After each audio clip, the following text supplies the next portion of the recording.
À la question sur la ouverture de l'aéroport de Goma, Patrick Bouyaye n'est pas allé par quatre chemins. Le ministre de la Communication a indiqué que toutes les installations aéroportuaires sont gérées par l'État congolais. Il en sera de même pour l'aéroport de Goma. C'était la demande du président de la République. Ne vous inquiétez pas, nous travaillons avec des humanitaires qui ont déjà formulé les besoins.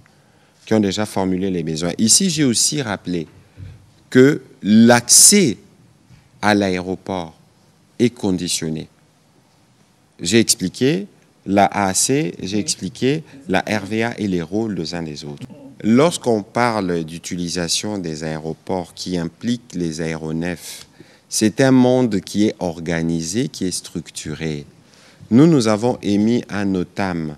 Un NOTAM, c'est un document où nous disons que ces aéroports ne peuvent plus être desservis et ils ne le seront pas.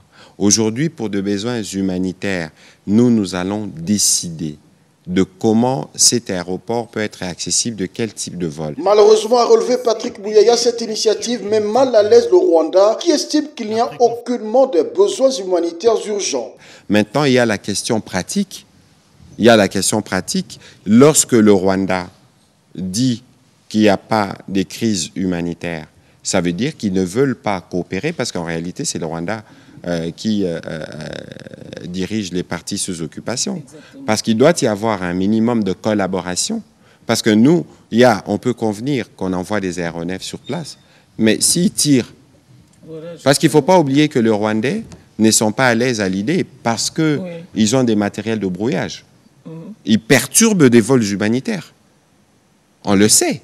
Et donc, pour eux, toute idée qui va aller dans le sens d'apporter de l'assistance à nos populations est une idée qui ne les arrange pas. Parce que j'ai vu d'ailleurs, et c'est très maladroit de la part du Rwanda et de ses supplétifs, de s'en prendre à la France.